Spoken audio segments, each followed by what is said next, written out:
¿Cómo están? Buenas noches. Bienvenidos a esta noche con ideas aquí en el canal de la ciudad. Esto es En Primer Plano.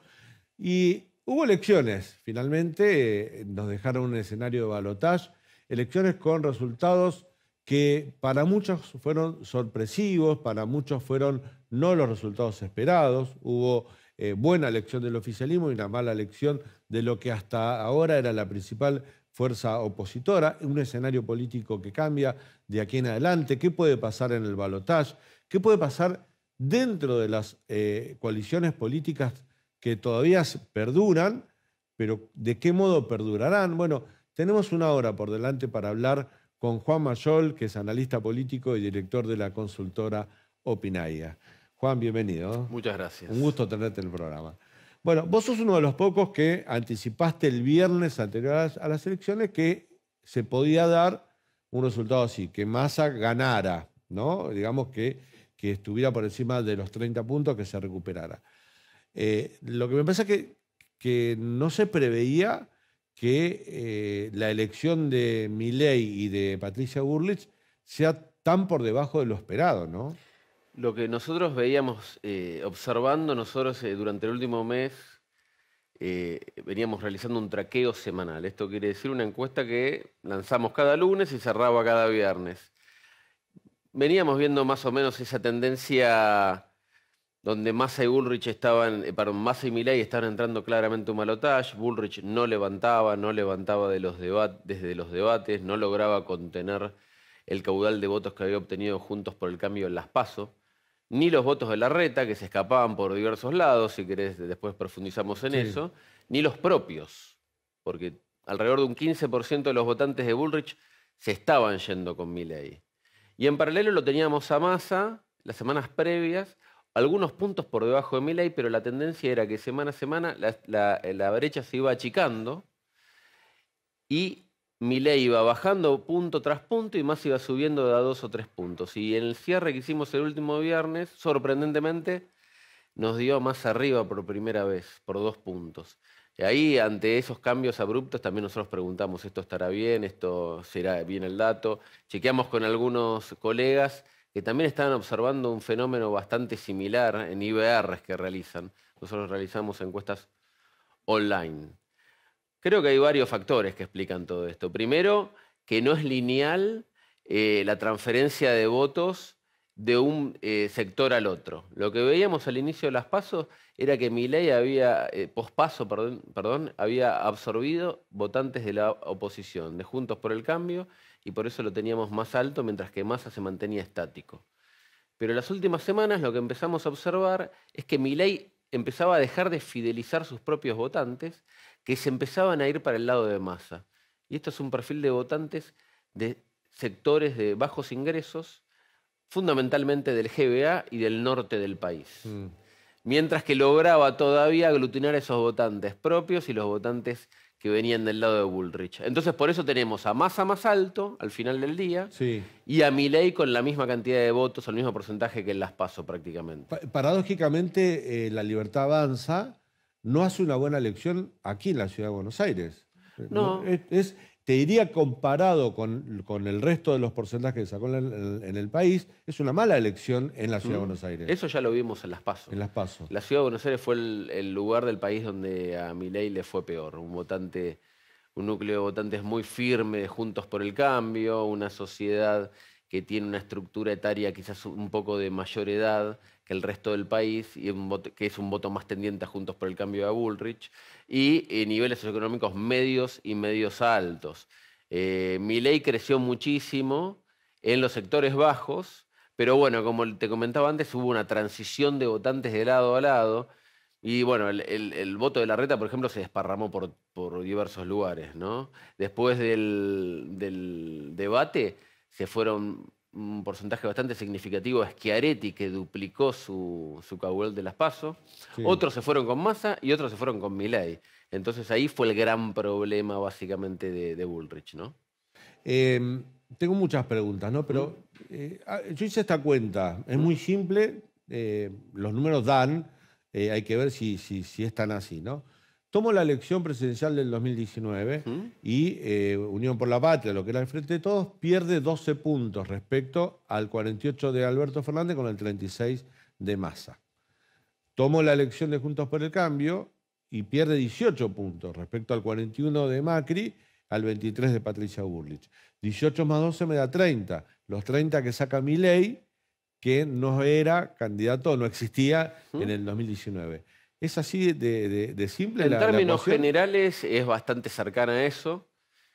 Habría que sumar los votantes nuevos, que también acompañaron, sobre todo los más jóvenes, a Milei en mayor medida, pero claramente a Juntos por el Cambio se le fue un gran caudal de votantes por el lado de Milei. Porque Y al peronismo también. comparado gana Sí. Massa, y ahora vamos a hablar del contexto en el que gana Massa, pero si yo tomo la elección del 2019, el peronismo pierde 3.600.000 votos. El peronismo hace la peor elección de su historia. No sé si somos conscientes de eso. 36% creo que sacó menos que Scioli. Sacó menos que Scioli y en 2015 estaba Scioli, que sacó el 38%, y Massa, que sacó el 21%. Claro. Entonces el peronismo, en sus dos vertientes, en 2015 había obtenido el 59% de los votos. Ahora estaban todos juntos. Massa logró una recuperación muy fuerte, un impacto político muy fuerte. Me parece que está demostrando una capacidad política y de liderazgo capaz de aglutinar a distintos sectores del peronismo, pero aún así, y claramente está explicado por el contexto socioeconómico y en la mala performance del gobierno, hace una elección muy pobre, ¿no? Que le permite liderar de cara al balotaje la intención de voto, básicamente por la división de la oposición, que también fue fogoneada en parte por algunos sectores del peronismo. Bueno, es un éxito porque uno puede ver que perdió Massa en voto, el Massa no, el peronismo en manos de Milei, pero más perdió Juntos por el Cambio, y la oposición, el no peronismo, ahora fue dividido, fue en dos ofertas electorales y esto favoreció a ese 36% que obtiene Massa. Que de alguna manera, en un contexto con una inflación de 3 dígitos anuales, de 2 dígitos mensuales, con una pobreza creciendo, con unos niveles de inseguridad altísimos, sobre todo en la provincia de Buenos Aires, en este contexto donde el dólar la semana anterior a las elecciones superó la barrera de los 1.000 pesos, parece ciencia ficción si lo tomamos a un año atrás. En este contexto, que el oficialismo gane las elecciones, a mí me hace pensar que la gente, en definitiva, eligió por oferta. O sea, es una elección que se definió por oferta y no por demanda. Terminó eligiendo el que ofertaba algo mejor, no la demanda de cambio. Da esa impresión. Sí, yo creo que es una opción. La gente optó, no eligió. Hay que analizar bien cuál es. Massa construye su 36% a partir de un piso electoral que es bastante fuerte, que se fue erosionando en los últimos años, que es el kirchnerismo. Y realmente, si uno rasca un poquito cualitativamente entre los votantes kirchneristas, no hay un gran afecto por la figura de Sergio Massa. Está bien que eso se va construyendo. Sí, pero ganaron la provincia de Buenos Aires con el 44%. Ganaron sí. El tema es, ¿hasta qué punto ese 36% elige a Massa o opta por Massa como la opción menos mala frente a dos opciones que desde la perspectiva de ese electorado son peores? Claro. Una opción como la de Milei, que le genera pánico a gran parte de la población y que me parece que hay parte del gran acierto de Massa en recuperar Generar ese miedo, esos votos, fue mostrar ese miedo, exacerbar ese miedo, mostrar las diferencias, hacer foco en las incongruencias discursivas de Milei y de su sector y de algunas cuestiones que plantearon que son fuera de tiempo, fuera de lugar y muy desacertadas. Y al mismo tiempo, el temor también que generaba la otra opción desde la perspectiva de un votante kirchnerista, pongámonos en esa piel, la opción de Patricia Bullrich. Entonces, en ese contexto, muchos eligieron a Massa por ser la opción menos mala y no la mejor opción. Ahora, me parece que, bueno, con todo el aparataje político que tiene el peronismo, con toda la capacidad de liderazgo política que es indiscutible, que tiene Massa, te guste o no te guste, bueno, a partir de ahí va a tener la posibilidad de construir en caso de ganar. Pero con un desafío en gestión y en economía muy complejo que va a tener que atravesar, y muchas de las complejidades que va a tener que atravesar son complejidades autogeneradas, ¿no? Vamos a meternos en las dos coaliciones hasta ahora más importantes. Seguramente hay un cambio por la irrupción de Milei y después hablamos de Milei. ¿Mm? Yo puedo hacer esta lectura. El kirchnerismo gana la provincia de Buenos Aires, cómodo. Macri gana la ciudad de Buenos Aires, cómodo. O sea, ¿Macri y Cristina ganaron en este contexto? Me parece que no ganó ninguno de los dos. Me parece que esto lo hemos tenido en una charla hace meses, Sí. ¿no? El kirchnerismo hizo una retirada táctica hacia la provincia de Buenos Aires, la cual resultó bien. Ahora van a tener que resolver cuestiones internas porque los vínculos entre Kicillof y otros sectores de la Cámpora no son muy fluidos o no son muy buenos, pero me parece que el hecho que Cristina no haya podido presentar un candidato de su riñón que represente sus intereses y su cosmovisión del mundo, sus alineamientos y su forma de pensar el país, me parece que está hablando de una derrota implícita. Y creo que ella hizo la lectura política también de que no era el tiempo para presentar una opción propia, Sí. porque realmente se le iba a hacer muy cuesta arriba. Me parece que en ese caso la elección de Massa... Que era la opción Guado Sí. de Pedro, que duró Sí. 24 horas, ¿no? Sí, que era una alternativa que no iba a tener la resonancia política, porque lo que hay que destacar de Massa también es su capacidad de articular y construir en todo lo que son los núcleos de poder del peronismo, más allá del kirchnerismo. Estamos hablando de los gobernadores, estamos hablando de los sindicatos, estamos hablando de cámaras empresarias, estamos hablando de intendentes. La capacidad de articulación que demostró Massa, creo que Guado de Pedro u otros referentes de la Cámpora han demostrado que no la tienen.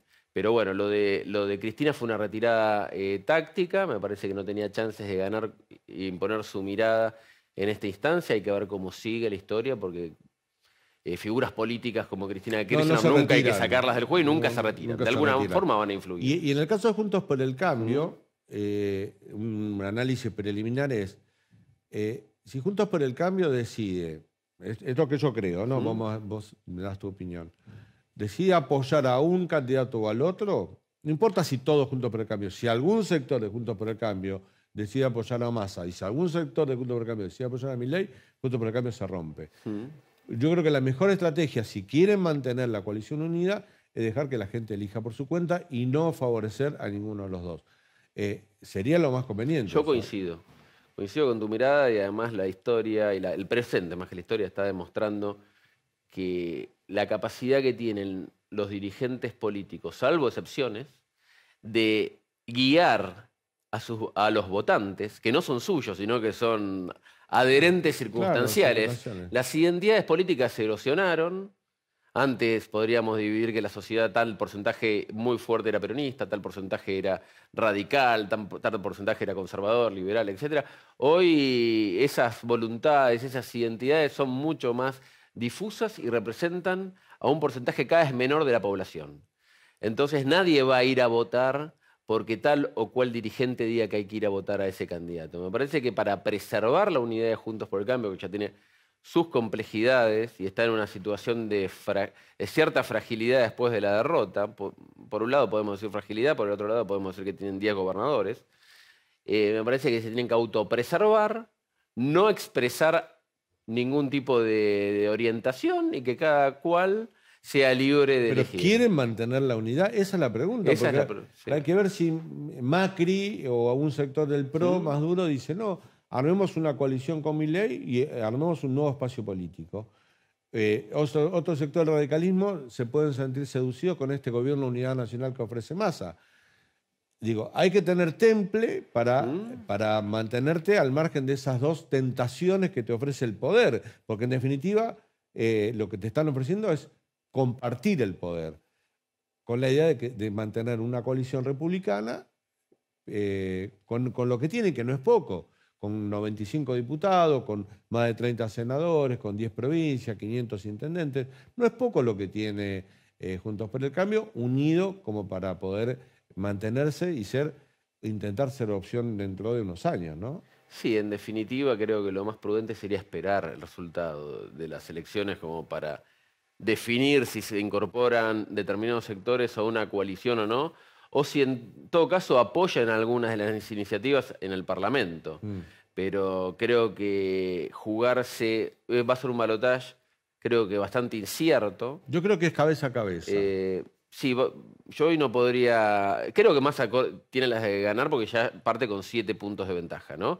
Pero ¿de dónde Bueno, puede sacar votos hagamos una Massa? cuenta Sí, simple, que por supuesto esto sí. no es 1+1. Massa tiene 6, 7 puntos de ventaja. Schiaretti sacó 7%, es un voto peronista, clásico, histórico. No ¿Mm? va a ir a lo que para el peronismo es la derecha liberal, ¿Mm? no va a ir con Milei. La izquierda, incluso hubo una declaración de Miriam Bregman diciendo nosotros no vamos a ir con el fantasma del hipercapitalismo. No dijo apoyo ¿Mm? a Massa, pero le puso una bolilla negra a Milei. Si eso se da, ahí más o menos tiene 10 puntos más. O sea, ya estaría por encima del 45. Sería muy cerca de ganar. Es cierto que Milei puede pescar dentro de Juntos por el Cambio, sobre todo el voto del PRO, aquel voto halcón, donde tiene muchas probabilidades. Pero también es cierto que Milei en la campaña, en la primera vuelta, maltrató mucho al votante de Juntos por el Cambio. Los maltrató mucho. El militante de Milei, el dirigente intermedio de Milei, fue muy agresivo. Y la verdad que se nota eso en el resquemor. Yo sé que falta mucho, Juan, todavía falta un mes para el balotaje, pero yo me animo a decir que ese día va a haber un porcentaje muy alto de voto en blanco, voto nulo o de inasistencia. Es probable. Puede pasar eso también. Es probable. Ahí uno empieza a sondear cualitativamente, porque uno nunca deja de investigar hablando con la gente, ¿no? Y hay mucho votante de Patricia Bullrich que hoy está diciendo que va a votar en blanco. O que no va a ir a votar. Y eso tentaría contra las chances de Milei, porque la matemática indica 30%, no llegó a los 30, estuvo ahí al borde. Claro. Más 22, estás apenas arriba del 50. Si vos tenés un porcentaje que vota en blanco, de ese núcleo electoral, sabiendo que los de Bregman se van a ir seguramente con Massa, que los de Schiaretti probablemente vayan en mayor medida con Massa, bueno, los márgenes son muy acotados. Recordemos que en el 2015, que es la otra experiencia que tuvimos balotaje, terminaron por 2 puntos de diferencia. Por 2 puntos, claro.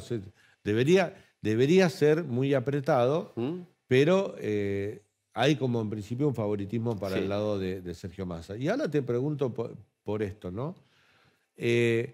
Cualquier gobierno no peronista con una inflación de esta característica, con estos niveles de pobreza, con un dólar que está por encima, o sea, que asume el precio del dólar se multiplicó por 20 veces desde que asumió el gobierno de Alberto Fernández. Un gobierno no peronista, me animaría a decir que en esta Argentina posiblemente no termine su mandato. Y el peronismo logra no solo terminar su mandato, sino que poner a su ministro de Economía y sacar la primera minoría en una elección general.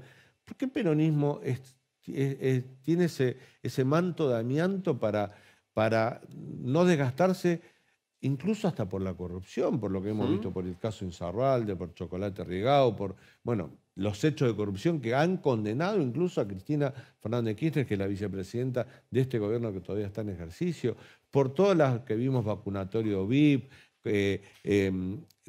los acomodos que hubo a la hora de la vacunación, la fiesta de olivos? Parece que todo eso genera mucho enojo, pero el peronismo no lo lima. Sí, a su base electoral claramente hay 2 lecturas que pueden hacer con respecto, por ejemplo, a los hechos de corrupción. Por un lado, relativizar la corrupción, Sí. universalizándola. Todos son corruptos. Es como una lectura un poco... Sí, igual son todos. Una percepción cínica de la realidad en el sentido de decir todo es malo, todos son corruptos. Yo voto dentro de este contexto de corrupción generalizada a dirigentes que me benefician a mí, benefician a mi sector social, etc. El peronismo, más allá de las debacles económicas que pueda afrontar, se encarga de contener y ubicar sobre la línea de supervivencia a mucha gente que de otra manera no, desde la percepción que otros espacios políticos dejarían caer. Y por el otro lado, las estructuras de poder, ¿no? Los sindicatos no hicieron un solo paro general en un gobierno que tiene unos indicadores sociales y económicos. Imagínate con un tremendos, gobierno no peronista, ¿no? tendrías la Sí, calle yo tomada todos los días. coincido en que probablemente un gobierno no peronista en esta situación no hubiese terminado el mandato. Claro. Bueno, ese es el tema. Bueno, un poco lo que decía Pepe Mujica la semana pasada. Hay algo que forma fenómeno... parte de la identidad, de la idiosincrasia y que es muy difícil de entender. Es más que un fenómeno político, el peronismo termina convirtiéndose en un fenómeno cultural. Totalmente. Te puede no gustar, poder no estar de acuerdo, pero no puedo dejar de reconocerlo. Yo creo que negar es esa impronta, esa penetración que tiene el peronismo, sobre todo los sectores más bajos, incluso sectores medios, es una impronta cultural más que política, ¿no? Sí, además cómo puede existir un peronismo de derechas, un peronismo de izquierda. Bueno, Izquierda, esto es histórico, ¿no? sí. Décadas tenemos con esto. Entonces coincido en que es una forma de ser, entender y vivir la política, más que una ideología concreta, que siempre tiene el mismo foco, ¿no? Sí. Claramente tiene el mismo foco y está orientado a los mismos sectores sociales, ¿no? Desde su cosmovisión, ¿no? La justicia social, etcétera, que bueno, que ya veíamos Milei que la denostaba. Juan, en estas semanas que ustedes los consultores van a trabajar sobre dónde pescan los dos candidatos al balotaje sus votos, yo estoy como periodista olfateando algunas percepciones, que no quiere decir que pueda haber, eso se defina en voto, pero sí percepciones. ¿Dónde hay que ir a buscar? Bueno, en las fuerzas políticas que no, sobre todo Juntos por el Cambio, que no entraron al balotaje. Y ahí hay dos percepciones fuertes que el votante de Juntos por el Cambio deja ver, sobre todo porque es muy activo en las redes sociales, ¿no? Una es, hay que votar a Milei porque no le podemos permitir que Massa sea presidente, no podemos permitir que el peronismo siga gobernando. Hay que votar a Milei. Y otros dicen, yo a ese loco no lo voto, básicamente por Milei, pero además, dice, bueno, está bueno que Massa se haga cargo del lío que armó, de todo este plan platita y de todo lo que decía, total, él no va a ser presidente, el quilombo se lo deja al próximo gobierno. Está bueno que esta vez la fiesta la pague el mismo tipo que la creó. Esas dos percepciones se están viendo en el votante de Juntos por el Cambio y no sé si eso se puede traducir en votos, ¿no? Va a ser muy particular y muy diverso, muy heterogéneo. También va a estar el factor de la abstención. Ayer justamente, cuando venía para acá, lo escuchaba a Suárez Lastra. Sí. No cuenten conmigo para votar a Milei, dijo. Citando a Hipólito Yrigoyen, la pero en tradición. definitiva dijo que iba a votar en blanco. Entonces, el blanco es algo que yo estoy escuchando mucho. Mucho, sí. Escucho mucho lo del blanco y escucho mucho lo de votar a Milei para que no siga el kirchnerismo. Ahora es interesante lo que pasó ayer a la noche en los discursos. Patricia Bullrich se pasó toda la campaña, que para mí fue muy pobre la campaña, a nivel discursivo, a nivel propuestas, a nivel conceptual. No logró generar una expectativa positiva en la gente. Obviamente se sintió encorsetada después de una interna muy dura por un candidato que se ubicaba la corrida por derecha y otro que desde el centro, yéndose hacia la centro derecha, la apretaba en un espacio cada vez más reducido y agarraba todo lo que había a la izquierda. Pero habló de terminar con el kirchnerismo. Fue su consigna. Y lo repetía hoy una y otra vez. Terminar con el kirchnerismo, terminar con el kirchnerismo. Apelando a este espíritu antikirchnerista que en realidad la identidad de Juntos por el Cambio siempre se basó en ser antikirchnerista. No había una identidad propia, ideológica muy definida, más allá de la defensa de la República, la lucha contra la corrupción, etc. Ahora, Milei toma ese guante y dice, vamos a terminar con el kirchnerismo y convoca a estar juntos, que lo repitió como 8 veces ayer. Todo lo que queremos un cambio tenemos que estar juntos. Pero lo más interesante de todo fue que Massa, primero, no estaba solo en el escenario, no había ningún logotipo ni consigna kirchnerista, no participó Cristina Máximo, ningún kirchnerista de su campaña, y él habló de que la grieta terminó. Él habló de gobierno de unidad nacional y dar vuelta de página y convocar a todos. Entonces, de algún modo, ante la respuesta de terminar con el kirchnerismo, Massa implícitamente está diciendo el kirchnerismo ya terminó. Ustedes están hablando de algo que no existe más. Claro. Lo digo a nivel retórico, a nivel discursivo, ¿no? Y es muy interesante el movimiento que se va generando, como que Massa, desde su audacia política y de su inteligencia a la hora del debate, porque claramente eso hay que asignárselo, está diciendo, ustedes están discutiendo con algo que ya no existe más. Yo me encargué de destruir y me voy a encargar de destruir al kirchnerismo, que es un poco lo que se intuye que puede pasar con Massa, ¿no? Un peronismo con un nuevo liderazgo y que deje el kirchnerismo no destruido, pero como algo que fue una etapa, ¿no? Yo veo este escenario, ¿no? Si soy una fuerza política como es la Libertad Avanza, nueva. ¿Mm? Me presento a elecciones. Logro derrotar a la principal coalición opositora y me meto en el balotaje con la principal fuerza política que gobernó el 80% del tiempo en la Argentina, que es el peronismo. Es un montón, la verdad, felicitaciones. Sin embargo, yo ayer noté que había tristeza y no estaban felices con el resultado electoral. El domingo a la noche, digamos, el día del 30%. Y bueno, claramente todo depende de las expectativas que uno tenga a priori.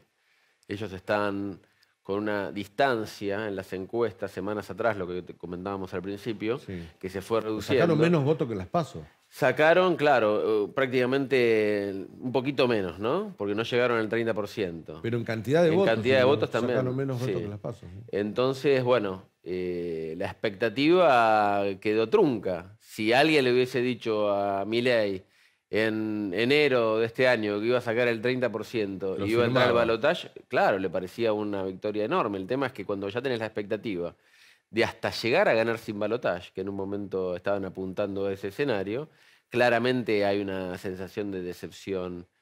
Y me parece que la distancia que le sacó Massa fue una distancia bastante fuerte, ¿no? 7 puntos de distancia va a ser algo difícil de remontar. Distinto hubiese sido el escenario de mayor paridad, pero en este caso no lo hubo. Y ahí, bueno, la respuesta de todo lo que hablábamos antes, ¿no? ¿Vos crees que las fuerzas políticas, por ejemplo, me corro un poquito para abajo, Schiaretti sacó 7%, 6 y pico, casi 7. Uno dice, bueno, es poco, pero en un balotaje vale oro. ¿Pensás que lo va a hacer valer? ¿Va a jugar fuerte o también...? Porque ¿qué tiene para perder Schiaretti? Es distinto el caso de Juntos por el Cambio. Juntos por el Cambio tiene que sopesar una coalición donde están el radicalismo de la coalición cívica, el PRO, con sus halcones y palomas, el peronismo republicano de Pichetto. O sea, tiene que tratar de... Y tiene 10 gobernadores. O sea, a ver, cualquier jugada de ajedrez puede tener un costo que se te desbalancee y todo eso se te caiga. Entonces tiene que ser muy cuidadoso. ¿Qué tiene para perder Schiaretti? No, yo el 7% lo puede hacer valer en una... Sí, el tema, volvemos a lo que decíamos antes, no son votos propios.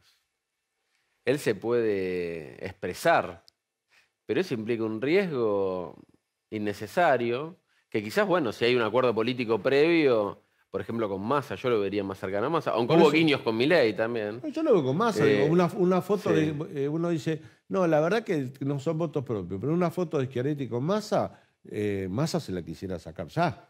Totalmente. Sí, de hecho, bueno, hubo algunas propuestas en el debate que fueron bastante llamativas, ¿no? Creo que Massa podría llegar a ofrecerle ministerios o lo que fuera, ¿no? Sí. Como a los radicales, ¿no? Claro. Como a los radicales. A Gerardo Morales, por ejemplo. Forma parte de esa idea de Massa de gobierno de unidad nacional, ¿no? Massa quiere generar una nueva transversalidad, 20 años después.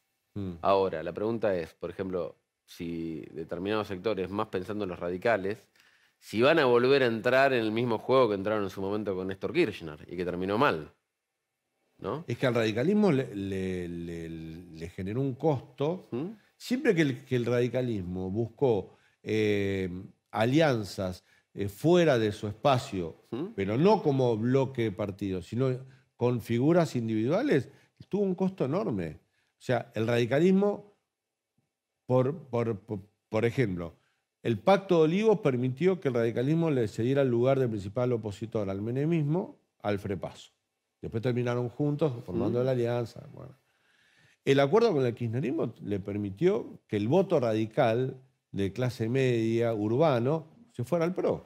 Un partido de portuario, como dice Ernesto Sanz, terminó siendo un partido de cuadros, ni siquiera un partido de masa. El primer caso en la historia de Argentina que un presidente llega como Macri al poder proveniente de un partido de cuadros, no de masa. Porque el radicalismo y el peronismo, quienes eran los partidos que aportaron presidentes, eran partidos de masa. Todos esos cambios los generó también esa ida y vuelta del radicalismo, ¿no? Que evidentemente tiene un electorado que le hace pagar los costos que el electorado peronista no. Por eso lo óptimo para el radicalismo sería asumir el liderazgo dentro de Juntos por el Cambio. 8 de los 10, creo, gobernadores que tiene Juntos por el Cambio son gobernadores radicales. Y Y creo que también es una apuesta de riesgo ingresar a un gobierno, sea cual sea. Creo más ingresaría más para el lado del gobierno de Massa, el sector del pro gobierno de Milei, porque es un gobierno son gobiernos con destinos inciertos. La situación económica, social, es muy frágil.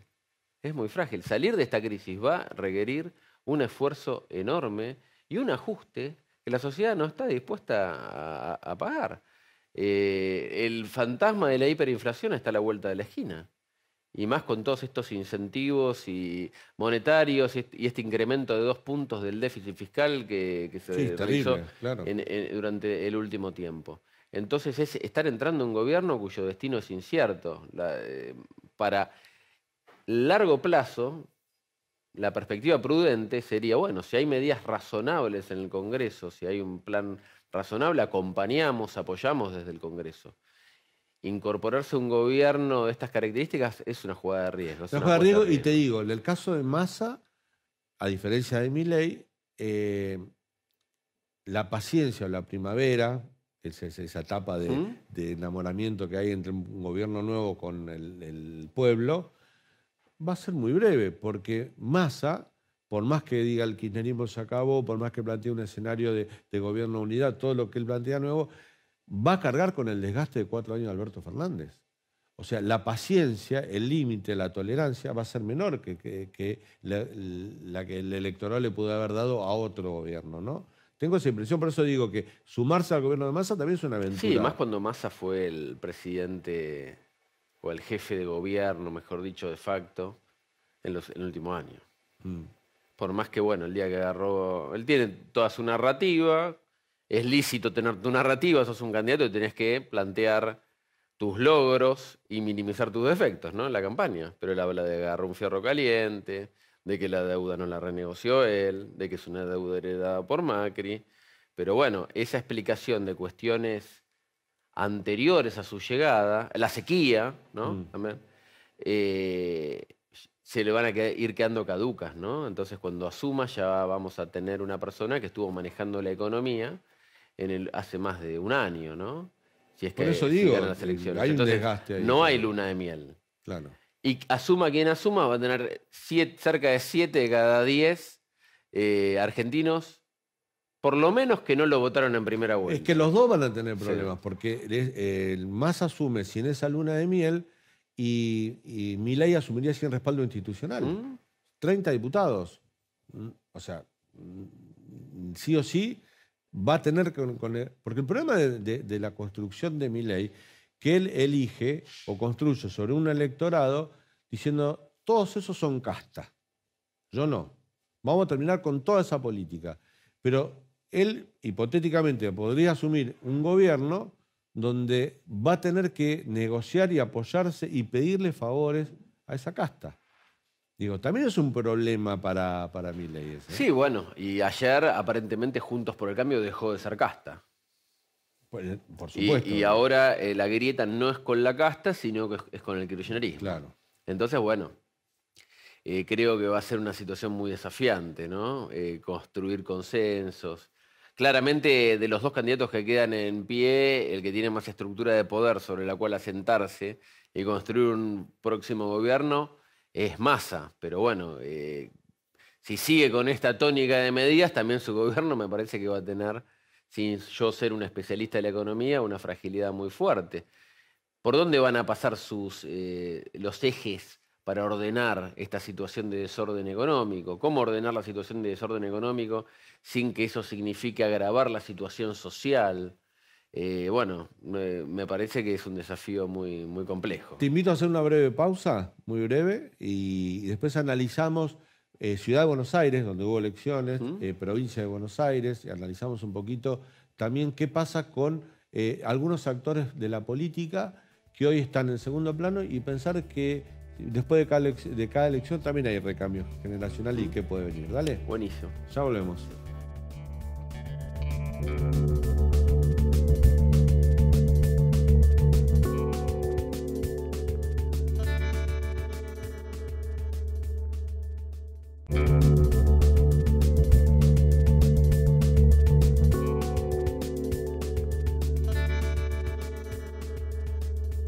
Seguimos en esta noche con Ideas en Primer Plano hablando con un invitado muy especial para una situación muy especial que vive la sociedad argentina en vísperas, a semanas de un balotaje.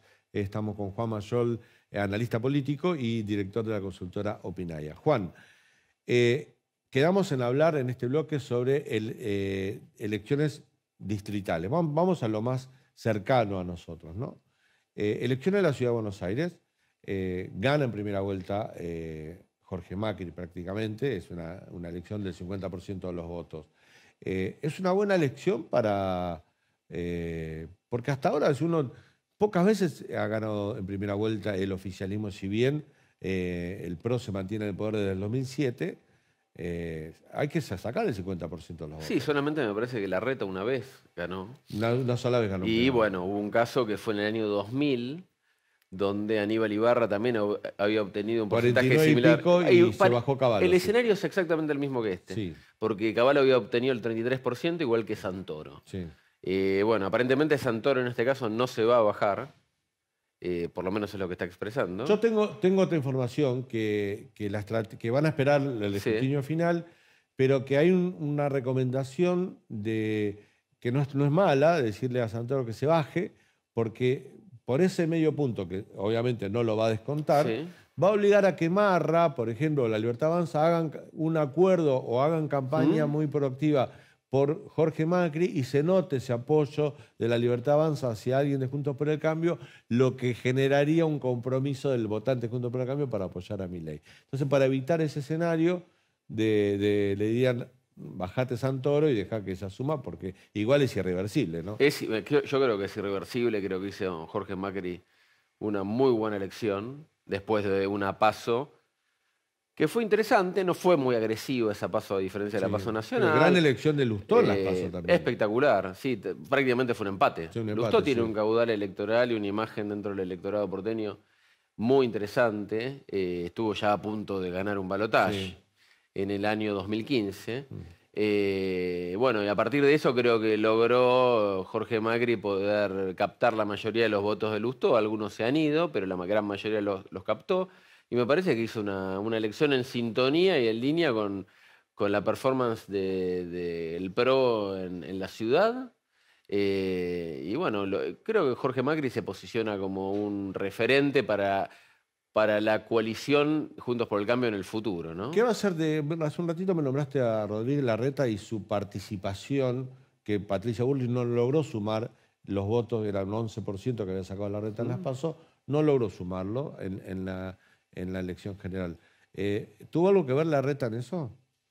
No, yo creo que Larreta, nuevamente, los votantes son independientes. Larreta no tuvo una actitud muy activa hasta última instancia en la campaña, que fue convocado y fue nombrado como hipotético jefe de gabinete.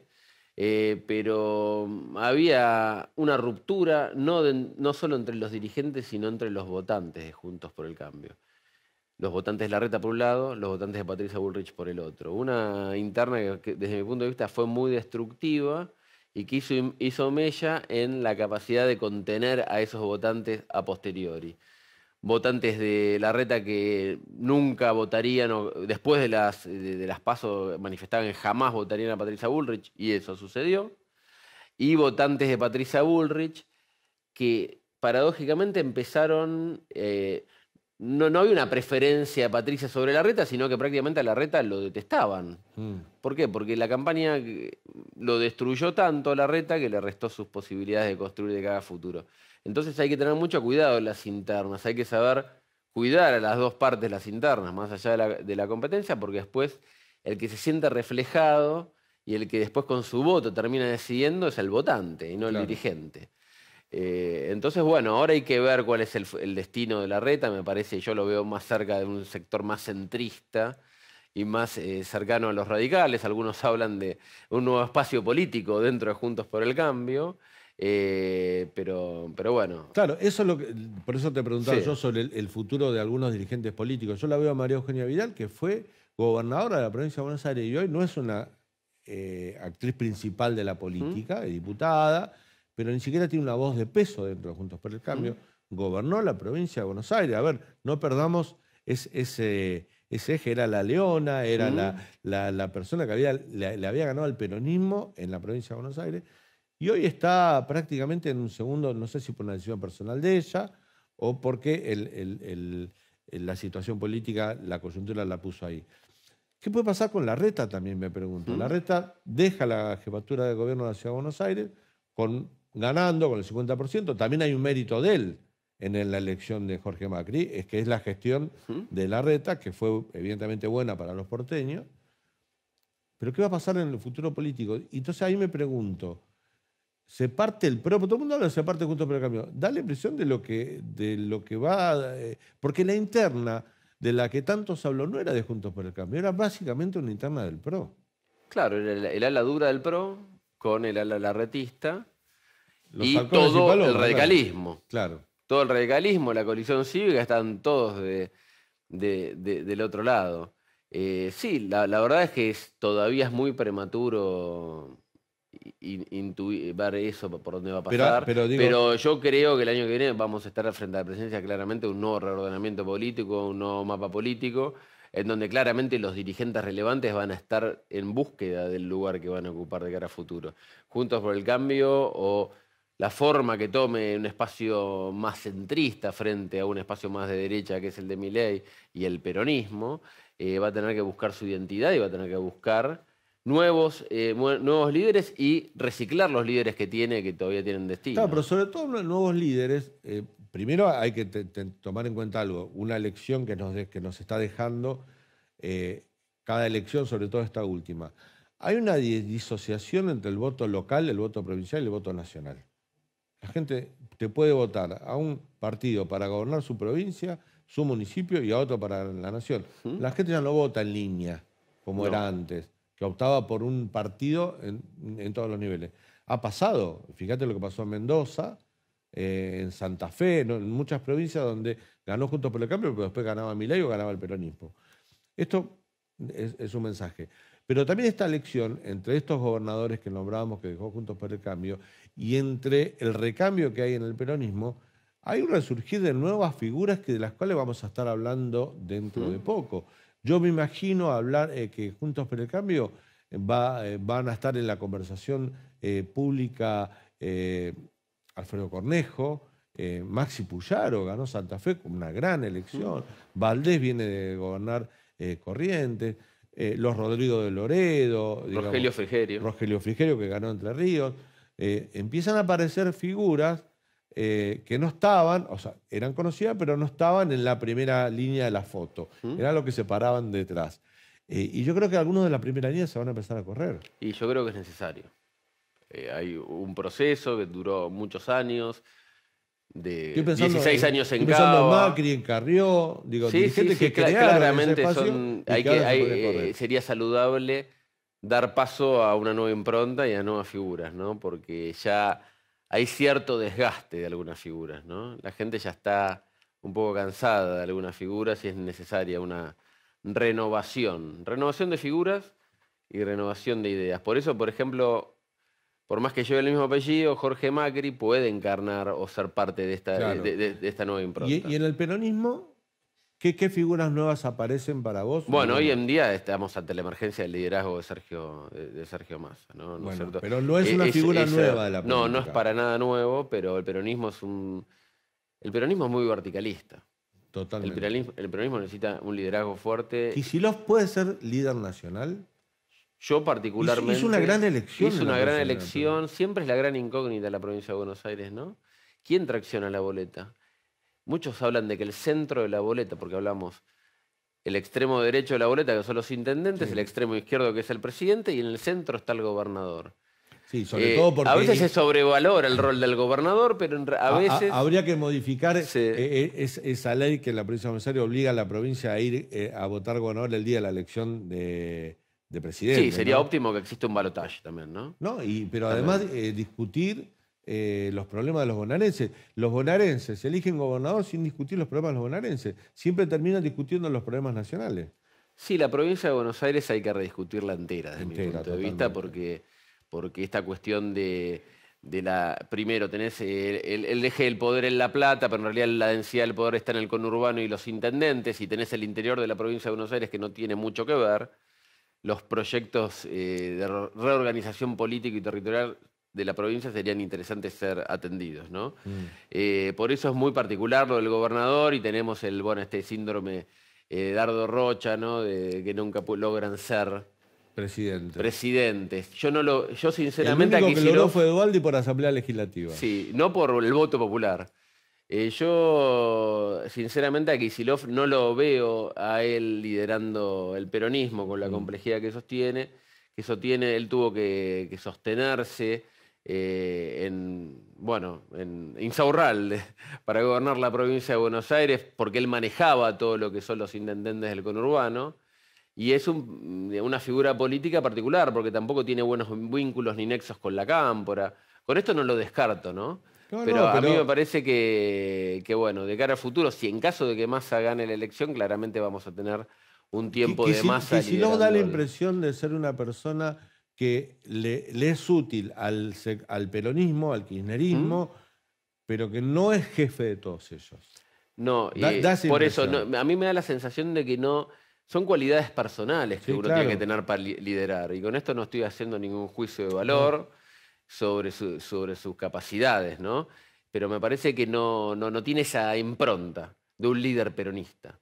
Pero hizo una excelente elección, pero la duda que yo tengo es si la excelente elección la hizo Massa o la hizo... O lo hicieron los intendentes, que también levantaron una elección y lo hicieron crecer 8 puntos, ¿no? Entonces, bueno, la provincia de Buenos Aires es un entramado de poder.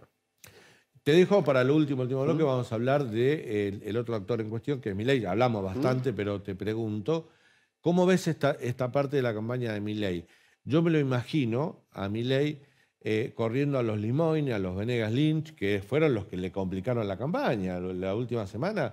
Inclusive se sabe que desde adentro le decían, callen a esa chica por Lilia Limoine, o Venegas Lynch diciendo, hay que romper relaciones con el Vaticano, o hay que privatizar los mares para ser dueños de las ballenas, no sé, cosas, te digo, que generaban mucho miedo, o sea, cosas muy, muy difíciles de digerir para esta sociedad. Yo me lo imagino, si quiere ganar, corriendo a ese discurso y a esa gente y teniendo un discurso más parecido al de Juntos por el Cambio, más republicano, ¿no?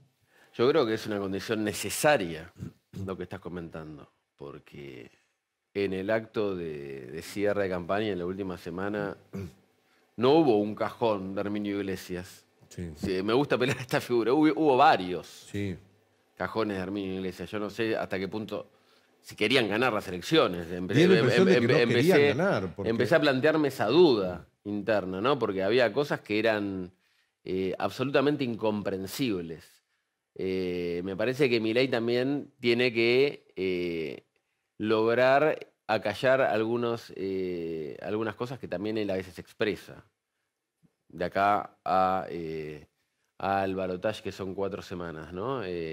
Creo que tiene que estar muy centrado en el ABC y no irse por las ramas ni responder cuestiones que muchas veces que son de corte absolutamente filosófico, ¿no? Él saca los libros teóricos, del anarco-libertarios y, bueno, sí, le traes el tema de órganos y no es un tema en agenda, no es un tema que vaya a aplicar. Tiene que ir al pragmatismo, lo básico, si él tiene su mirada económica, hablar de la economía, hablar de los problemas del país, hablar de los temas cruciales y no meterse en batallas retóricas que desvíen. Te doy un ejemplo, si baja la bandera de la dolarización, un ejemplo, ¿no? Milei dice, bueno, no es momento, no hay dólares, vamos a ordenar la economía, o baja la bandera de dinamitar el Banco Central. Tampoco deja de ser Milei. La dolarización, de todas las cosas que dijo Milei, es la que tuvo más resonancia en la opinión pública. Y en algún caso, en algunos sectores, no los mayoritarios, pero alrededor del 30%, más o menos lo votaron él, resonancia positiva, porque es una forma fácil de codificar para mucha gente de cómo resolver una sangría económica que tiene este país, que es la inflación. Y te diría que de muchas de las cosas que dijeron de su espacio político es la menos grave.